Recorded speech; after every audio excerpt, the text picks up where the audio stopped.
Hello friends, कैसे हैं आप लोग। उम्मीद है स्वस्थ होंगे और अपनी तैयारी चालू कर रहे होंगे या तैयारी को चालू कर दिए होंगे।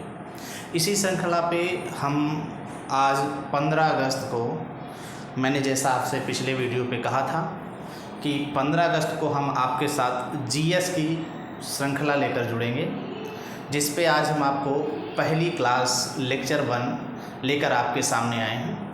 सभी सब्जेक्टों का मिसलेनियस क्वेश्चन होंगे।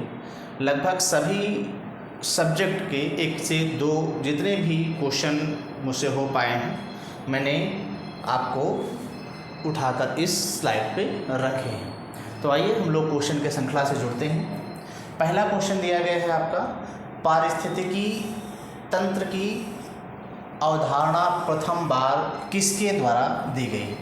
क्वेश्चन का मत है, क्वेश्चन क्या कह रहा है कि जो पारिस्थितिकी तंत्र की अवधारणा है वो प्रथम बार किसने दी। वुडबरी के द्वारा, क्लार्क के द्वारा, ए.जी. टांसले के द्वारा या ई.पी. ओडम के द्वारा। तो जो पारिस्थितिकी तंत्र शब्द है, इसका सबसे पहले जो इसकी अवधारणा है वो ए.जी. टांसले महोदय के द्वारा दी गई। अगर हम बात करें तो इस शब्द की जो अवधारणा है वो ए.जी. टांसले महोदय के द्वारा दी गई है। अब कब दी गई, आइए इसके बारे में बात कर लेते हैं। ए.जी. टांसले महोदय ने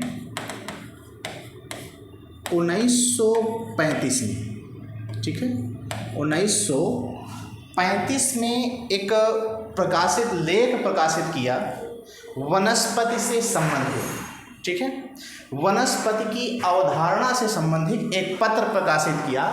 उसमें इन्होंने प्रथम बार पारिस्थितिकी तंत्र की अवधारणा को व्यक्त किया। तो जो आपका आंसर है वो है ए.जी. टांसले के द्वारा। आइए, ई.पी. ओडम महोदय का भी संबंध पारिस्थितिकी तंत्र से है, तो ई.पी. ओडम महोदय के बारे में हम लोग जान लेते हैं। क्या है ई.पी. ओडम? इन्हें आधुनिक पारिस्थितिकी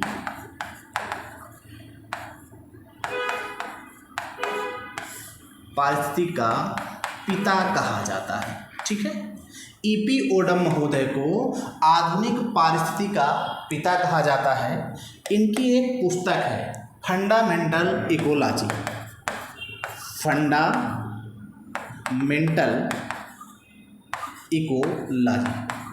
ठीक है। इस फंडामेंटल इकोलॉजी इन्होंने 1953 में प्रकाशित की। फंडामेंटल इकोलॉजी पुस्तक ई.पी. ओडम महोदय के द्वारा 1953 में प्रकाशित की गई। इस पुस्तक में इन्होंने जो पारिस्थितिकी तंत्र शब्द है इसको लोकप्रिय बनाने का काम किया, ठीक है। लोकप्रिय बनाने का काम जो है पारिस्थितिकी का शब्द का, वो ई.पी. ओडम महोदय को जाता है। तो इस तरह से आपके 2 ऑप्शन क्लियर हो जाते हैं जो पारिस्थितिकी तंत्र शब्द से संबंधित है, ठीक है। तो पारिस्थितिकी तंत्र की अवधारणा प्रथम बार ए.जी. टांसले महोदय ने की, लेकिन इसे लोकप्रिय बनाने का जो काम है वो ई.पी. ओडम महोदय के द्वारा किया गया। आइए हम लोग अगले क्वेश्चन की तरफ बढ़ते हैं। जो हमारा अगला क्वेश्चन है वो क्या कहता है, आइए इस पे चर्चा करते हैं।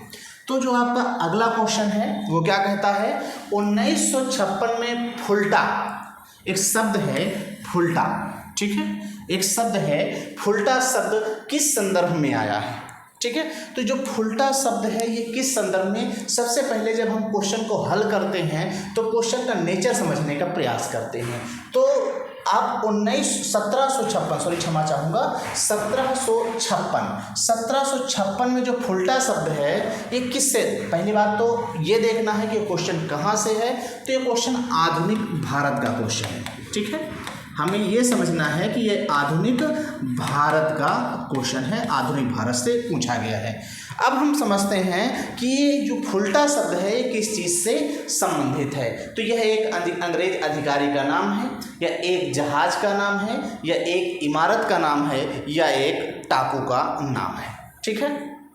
तो आइए इसके बारे में जान लेते हैं। तो जो फुल्टा शब्द है यह एक टापू का नाम है, ठीक है। फुल्टा शब्द जो है यह एक टापू का नाम है। 1756 में, ठीक है, 1756 में 1756 अंग्रेजों का जब कलकत्ता पे अधिकार बढ़ने लगा तो उस समय कलकत्ता से शासक थे सिराजुद्दौला। ठीक है, कलकत्ता के जो शासक थे वो थे सिराजुद्दौला। ठीक है, सिराजुद्दौला जो थे वो कलकत्ता के शासक थे। उन्होंने अंग्रेज़ों पर आक्रमण किया और अंग्रेज जो थे, जो अंग्रेज सैनिक थे, अंग्रेज अधिकारी थे, वो भागकर एक टापू पर पहुंच गए।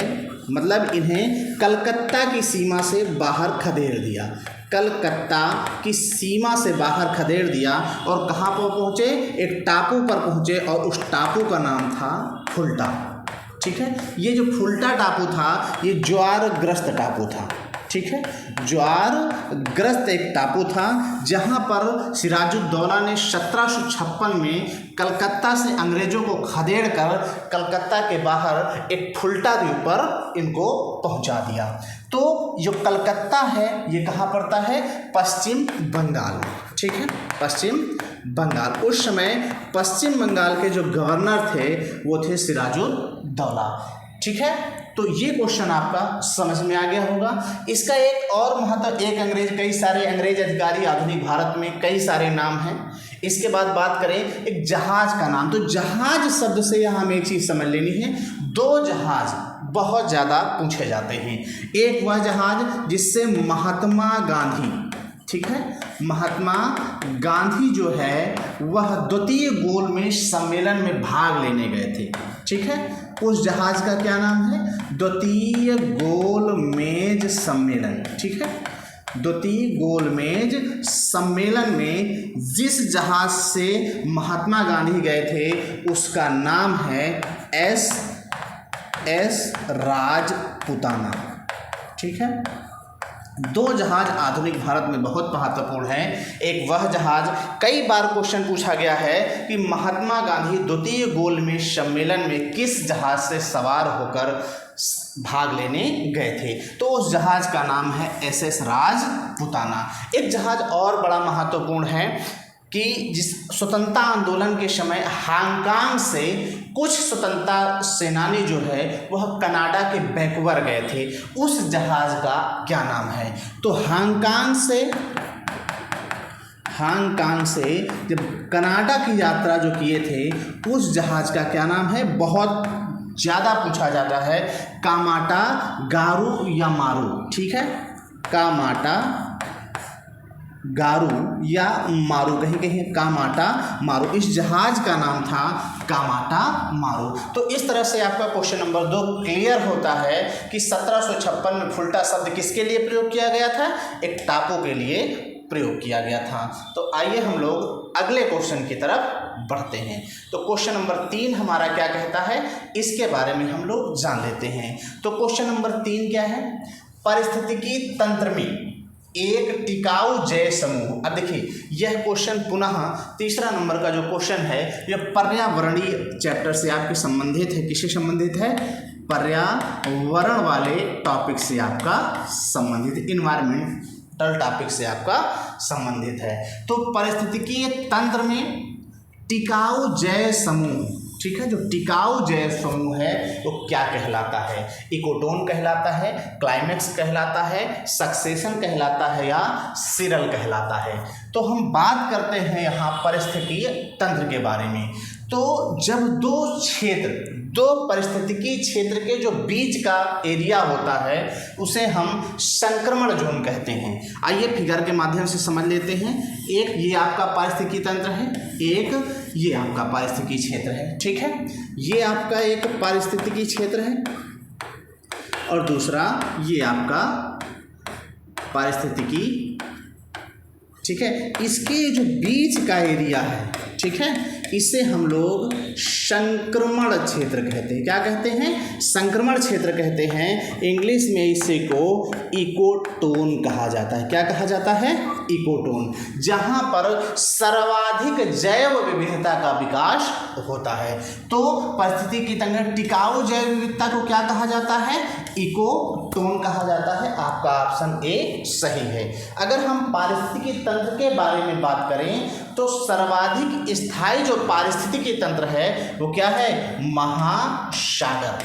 ठीक है, महासागर जो है, जो सर्वाधिक स्थायी पारिस्थितिकी तंत्र है वो कौन सा है? महासागर जो है वो सर्वाधिक स्थायी पारिस्थितिकी तंत्र है। तो आइए हम लोग अगले क्वेश्चन की तरफ बढ़ते हैं। क्वेश्चन नंबर 4 क्या कहता है? क्वेश्चन नंबर 4 कहता है समस्थानिक रखते हैं। तो ये जो क्वेश्चन है आपका यह रसायन विज्ञान से संबंधित है। ठीक है, ये आपका रसायन विज्ञान केमिस्ट्री से संबंधित है, रसायन विज्ञान से संबंधित है। तो समस्थानिक और समभारिक दो चीज़ें होती हैं, समस्थानिक और समभारिक। ठीक है,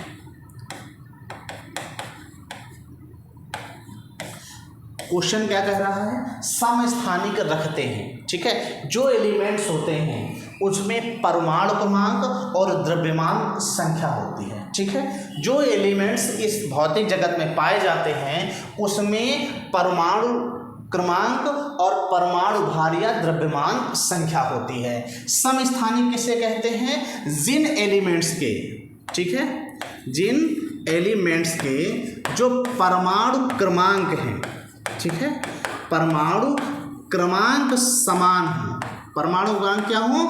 समान हो, उन्हें क्या कहा जाता है? समस्थानिक कहा जाता है। और जिन एलिमेंट्स के, जिस एलिमेंट्स के या तत्व के द्रव्यमान संख्या समान हो, क्या समान हो?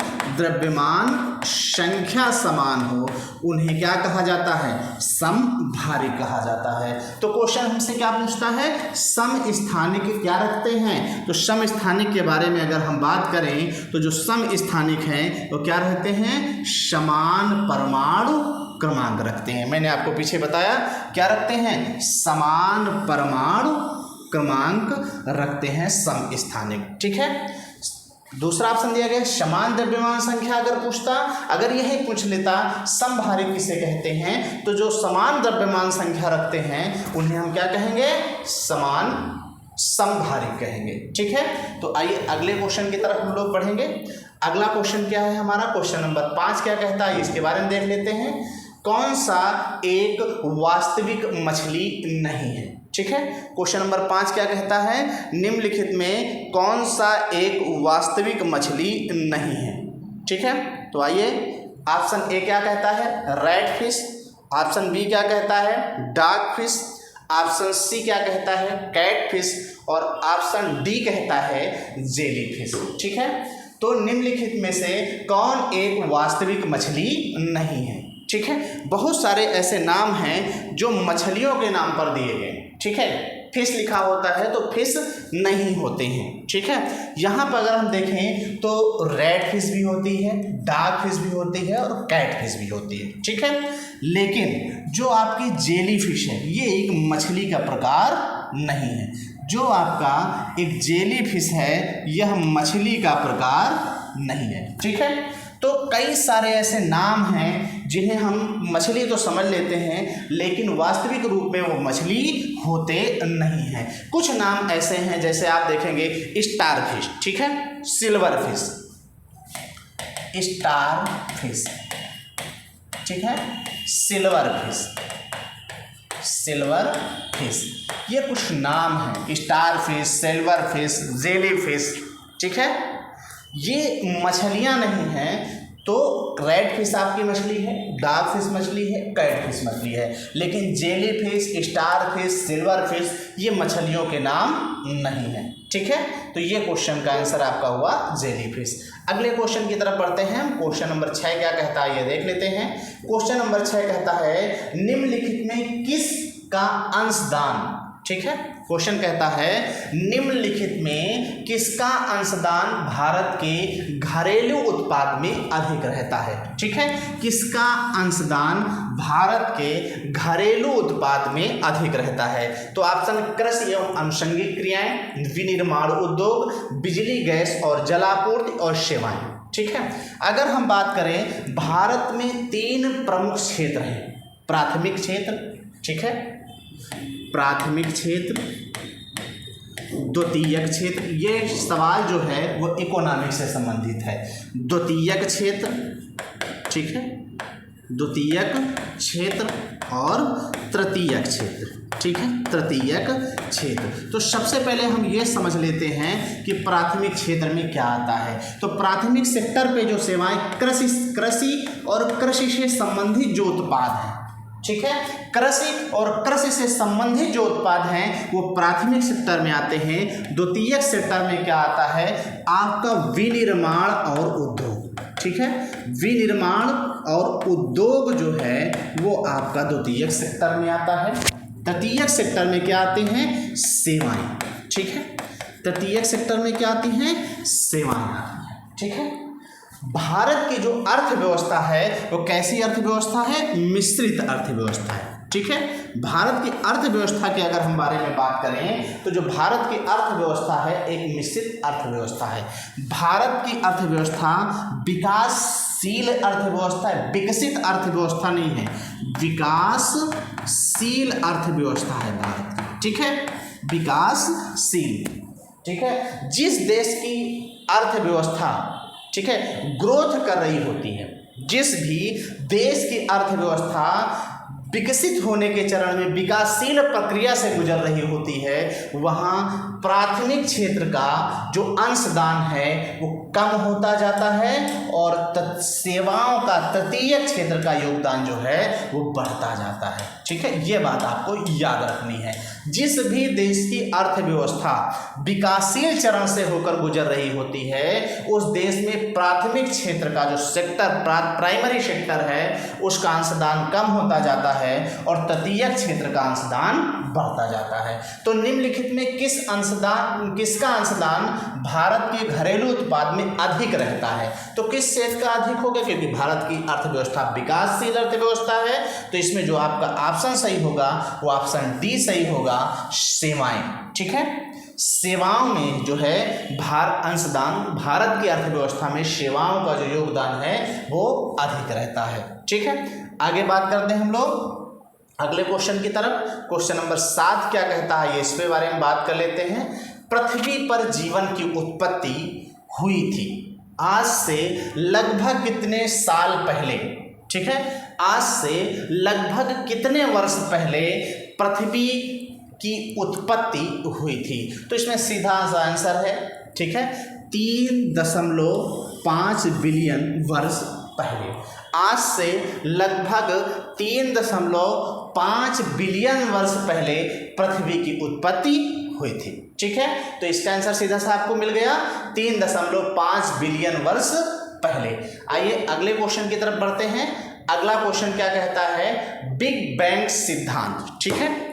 अगले क्वेश्चन की तरफ जब हम बढ़ते हैं तो अगला क्वेश्चन क्या कहता है ये इसके बारे में देख लेते हैं। तो बिग बैंग सिद्धांत, ठीक है, इसे हम महाविस्फोट सिद्धांत भी कहते हैं। क्या कहते हैं, महाविस्फोट, ठीक है, महाविस्फोट सिद्धांत के नाम से भी हम जानते हैं, ठीक है। पहली बात तो एक समझ गए, बिग बैंग थ्योरी को हम महाविस्फोट सिद्धांत के नाम से जानते हैं। तो क्वेश्चन क्या कह रहा है, बिग बैंग सिद्धांत निम्नलिखित में के उद्भव की व्याख्या करता है। किसके विकास की, किसके उद्भव की जो व्याख्या है वो महाविस्फोट सिद्धांत करता है, ठीक है।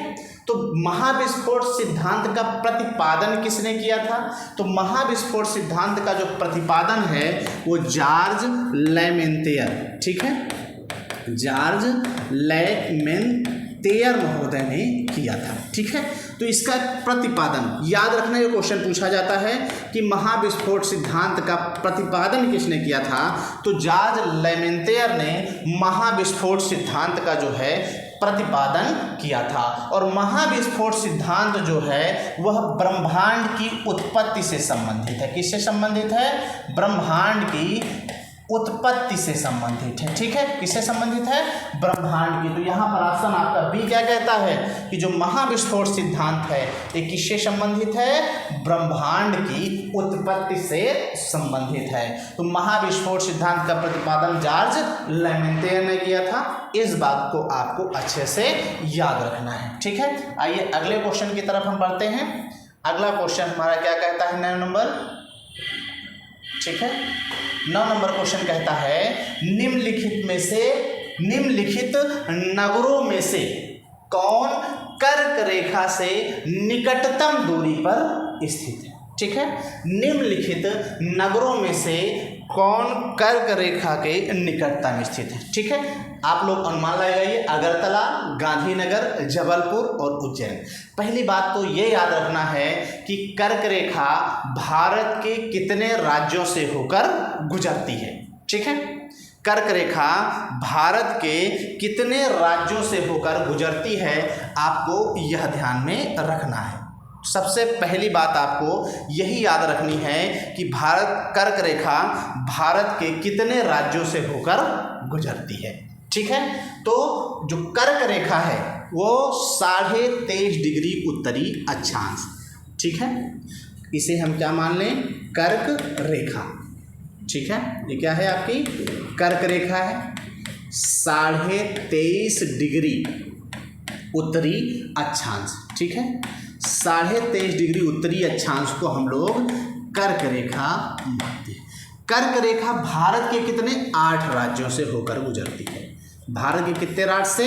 8 राज्यों से होकर गुजरती है। सबसे पश्चिम में है गुजरात, गुजरात के बाद आता है राजस्थान, और राजस्थान के बाद आता है आपका एमपी, मध्य प्रदेश, मध्य प्रदेश के बाद आपका क्या आ जाएगा? छत्तीसगढ़, एमपी के बाद आपका छत्तीसगढ़ आ जाएगा, छत्तीसगढ़ के बाद आपका आ जाएगा झारखंड। ठीक है, झारखंड के बाद आपका आ जाता है पश्चिम बंगाल, पश्चिम बंगाल के बाद 2 पूर्वोत्तर के राज्य हैं, त्रिपुरा और मिजोरम। ठीक है, त्रिपुरा और मिजोरम। ठीक है, इस तरह से जो कर्क रेखा है वो भारत के 8 राज्यों से होकर गुजरती है। गुजरात, राजस्थान, मध्य प्रदेश, छत्तीसगढ़, झारखंड, पश्चिम बंगाल, त्रिपुरा और मिजोरम। देखिए 1 2 3 4 5 6 7 और 8 राज्यों से होकर जाती है। ठीक है, तो आइए बात कर लेते हैं जो आपके ऑप्शन दिए गए हैं, ये कर्क रेखा से कौन सबसे नियरेस्ट है। अगर हम अगरतला की बात करें, ठीक है, अगरतला 23 डिग्री 50 मिनट उत्तरी अक्षांश पर स्थित है। ठीक है, अगरतला कहाँ स्थित है? 23 डिग्री 50 मिनट उत्तरी अक्षांश पे। गांधीनगर जो है वो 23 डिग्री 19 मिनट उत्तरी अक्षांश पर स्थित है। ठीक है, उत्तरी अक्षांश पर। जबलपुर 23 डिग्री 11 मिनट, ठीक है, उत्तरी अक्षांश पर स्थित है। और उज्जैन जो है वो 23 डिग्री 9 मिनट उत्तरी अक्षांश पर स्थित है। ठीक है, तो जो कर्क रेखा है वो कितनी? 23.5 डिग्री। अब 23.5 डिग्री के सबसे नियरेस्ट कौन सा है आपका? गांधीनगर। ठीक है, क्यों? क्योंकि यह 23 डिग्री 19 मिनट उत्तरी अक्षांश के सबसे नज़दीक है। तो जो आपका ऑप्शन सही होगा वो सही होगा गांधीनगर। ठीक है, तो ये क्वेश्चन आपके समझ में आया। अगले क्वेश्चन की तरफ हम बढ़ते हैं। हमारा जो क्वेश्चन नंबर 10 है, आइए इस पर चर्चा करते हैं। अगला क्वेश्चन जो है, कन्नौज पर महमूद गजनवी के आक्रमण के समय वहाँ का शासक कौन था? ठीक है, कन्नौज पर महमूद गजनवी जिस समय आक्रमण किया था 1018। ठीक है, तो इस बात को याद रखना है। ठीक है, इस बात को आपको याद रखना है कि महमूद गजनवी ने जब कन्नौज पर आक्रमण किया, कहाँ? कन्नौज पर आक्रमण। ठीक है, किस सन में किया? कन्नौज पर किसने आक्रमण किया? महमूद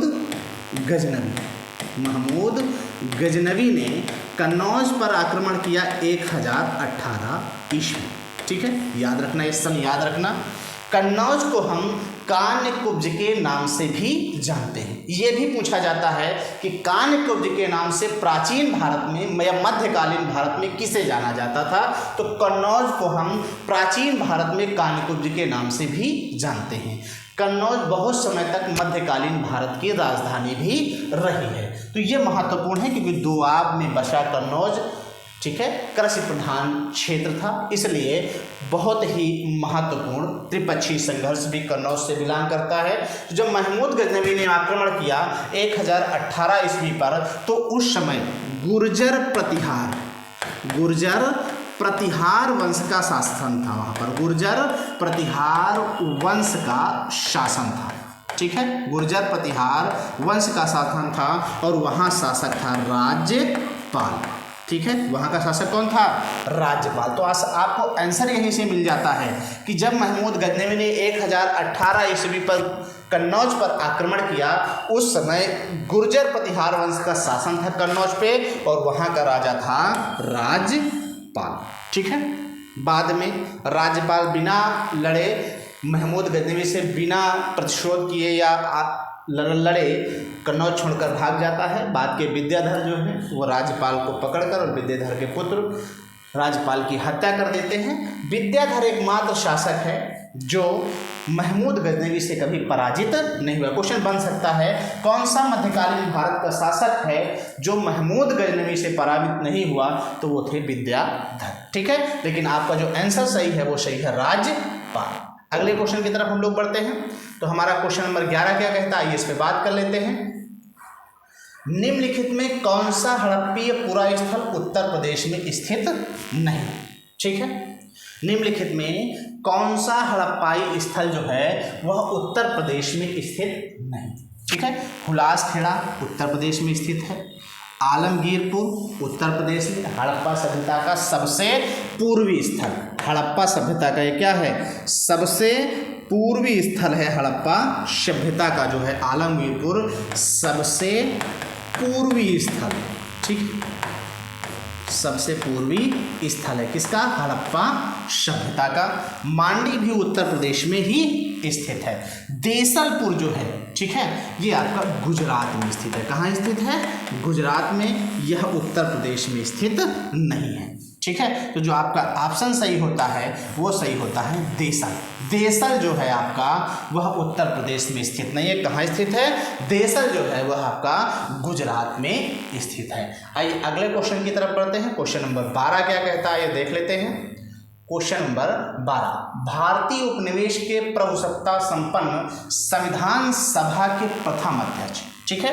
तो ये हमारा जो क्वेश्चन है वह पॉलिटी से बिलोंग करता है, राज व्यवस्था से बिलोंग करता है। तो प्रभुता संपन्न, ठीक है, संविधान सभा के प्रथम अध्यक्ष, सभी ने पढ़ रखा होगा। संविधान सभा की प्रथम बैठक 9 दिसंबर 1946 को होती है, ठीक है। प्रथम बैठक संविधान सभा की कब होती है, 9 दिसंबर, ठीक है, 1946 को संविधान सभा की प्रथम बैठक होती है और इस पे अस्थायी अध्यक्ष, ठीक है, अस्थायी अध्यक्ष किसे चुना जाता है, सच्चिदानंद सिन्हा को, ठीक है, सच्चिदानंद सिन्हा जी को अस्थायी अध्यक्ष चुना जाता है। संविधान सभा की जो दूसरी बैठक है वह 11 दिसंबर 1946 को होती है और 11 दिसंबर 1946 को ही संविधान सभा के स्थायी अध्यक्ष, ठीक है, स्थायी अध्यक्ष किसे चुना जाता है, आंसर दें आप लोग कमेंट में। स्थायी अध्यक्ष जो है वो डॉक्टर राजेंद्र प्रसाद जी को चुना जाता है, डॉक्टर राजेंद्र प्रसाद, ठीक है, डॉक्टर राजेंद्र प्रसाद जी को स्थायी अध्यक्ष चुना जाता है। तो संविधान सभा के प्रथम अध्यक्ष, स्थायी अध्यक्ष, अगर अस्थायी पूछा होता तो हम लोग सच्चिदानंद सिन्हा को जवाब देते। प्रथम अध्यक्ष पूछा है, इसलिए जो आपका ऑप्शन सही होगा वो सही होगा राजेंद्र प्रसाद, ठीक है। सी राजगोपालाचारी के बारे में अगर हम बात करें, स्वतंत्र भारत के प्रथम गवर्नर जनरल सी राजगोपालाचारी। मौलाना अबुल कलाम आज़ाद कांग्रेसी अध्यक्ष रह चुके हैं। सच्चिदानंद सिन्हा के बारे में बता चुका हूँ। डॉक्टर राजेंद्र प्रसाद देश के प्रथम राष्ट्रपति और संविधान सभा के प्रथम स्थायी अध्यक्ष नियुक्त किए गए थे। ठीक है, तो अगले क्वेश्चन की तरफ बढ़ते हैं हम लोग, क्वेश्चन नंबर 13 की तरफ। आइए देखते हैं क्वेश्चन नंबर 13 क्या कहता है।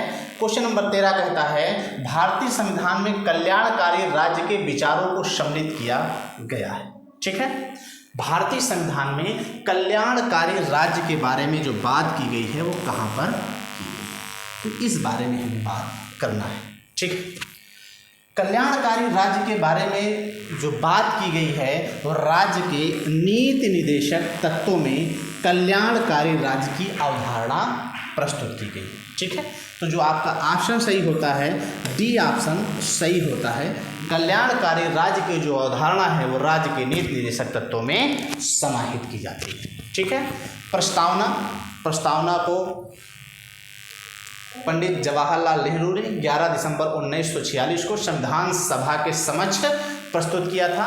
संविधान सभा ने इसे 22 जनवरी 1947 को स्वीकार कर भारतीय संविधान बनाने के लिए अपनी अनुमति। मूल अधिकारों के बारे में बात करें तो मूल अधिकार जो हैं वो हमारे भाग 3 अनुच्छेद 12 से 35 तक के मूल अधिकारों के बारे में चर्चा की गई। ठीक है, तो आपका क्वेश्चन नंबर 13 आंसर मिल गया। राज्य के नीति निर्देशक तत्वों में कल्याणकारी राज्य की अवधारणा प्रस्तुत की गई है। अगले क्वेश्चन की तरफ बढ़ते हैं, क्वेश्चन नंबर 14। सॉरी, ये रिपीटेड क्वेश्चन है। अगली तरफ बढ़ते हैं हम लोग, क्वेश्चन नंबर 15। ठीक है, आज का यह अंतिम सवाल होगा आपके सामने। क्वेश्चन नंबर 15 जो है, उत्तर प्रदेश में विधान परिषद वित्त विधेयक, यहाँ आपको समझना होगा विधेयक कैसा, वो भी वित्त विधेयक। ठीक है, वित्त विधेयक को कितने दिन निलंबित कर सकती है, जो आपकी विधान परिषद है। ठीक है, जो आपकी विधान परिषद है ये वित्त विधेयक को कितने दिनों तक निलंबित कर सकती है? 1 माह, 14 दिन, 15 दिन या 20 दिन। सबसे पहले तो यह जानना आवश्यक है कि वित्त विधेयक को पेश कहाँ किया जाता है। अगर हम संसद की बात करें, ठीक है, संसद की बात करें तो जो वित्त विधेयक है, वित्त विधेयक जो है यह आपका लोकसभा में प्रस्तुत किया जाता है। कहाँ प्रस्तुत किया जाता है? लोकसभा में प्रस्तुत किया जाता है। अगर हम यहीं पे बात करें, विधान मंडल की बात करें, ठीक है, विधान मंडल की अगर हम बात करें तो वित्त विधेयक जो है वह विधान सभा में पेश किया जाता है। कहाँ पेश किया जाता है? विधान सभा में पेश किया जाता है। और विधान सभा से पारित होने के बाद, ठीक है, विधान परिषद इसे अपने पास अधिकतम 14 दिन तक रोके रख सकती है। कितने दिनों तक? अधिकतम 14 दिनों तक अपने पास रोके रख सकती है। अगर 14 दिनों के भीतर विधान परिषद जो है यह वित्त विधेयक को पारित कर विधानसभा को पुनः नहीं भेजती तो विधेयक स्वतः पारित मान लिया जाएगा। तो जो आपका आंसर सही होगा वो कौन सा सही होगा? 14 दिन, बी ऑप्शन आपका सही होगा। तो आज आप लोगों ने लेक्चर 1 में 15 क्वेश्चनों का एक सेट देखा। उम्मीद करते हैं आपको ये क्लास समझ में आई होगी। सृष्टि एजुकेशनल इंस्टीट्यूट के माध्यम से आपको सामान्य अध्ययन की क्लासें प्रोवाइड कराई जा रही हैं। कृपया ज़्यादा से ज़्यादा लोग जुड़ें, चैनल को सब्सक्राइब और लाइक करें। धन्यवाद।